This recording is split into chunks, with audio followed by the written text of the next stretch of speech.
कारण तुम्ही माझ्या फोटोमध्ये पाहिलंच असेल की खूप मला पोट होतं आफ्टर डिलेवरी नंतर. तर ते मी पोट कसं कमी केलं, कोणते एक्सरसाइज करायचे, तर मी तुम्हाला एक्सरसाइज आज जे सांगणार आहे त्याचे तुम्हाला 20चे 3 रेपिटेशन करायचे आहेत. म्हणजेच 20चे 3 सेट कंपल्सरी करायचेच आहेत. हळूहळू आपल्याला वाढवायचं आहे, पण 20-20चे 3 तर कंपल्सरी केलेच पाहिजे. त्या 20-20च्या सेटअपमध्ये आपल्याला 20 सेकंदाचा गॅप कंपल्सरी घ्यायचा आहे.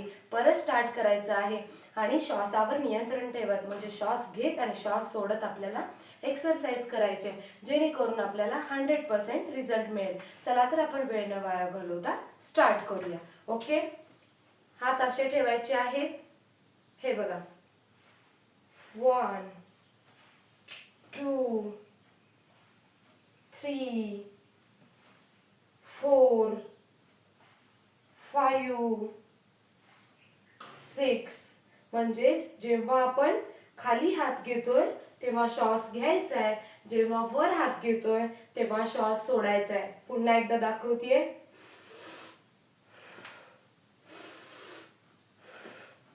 अशा पद्धतीनं आपण पहिली एक्सरसाइज करायची आहे.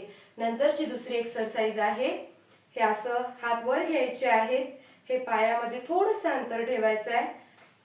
1 2 3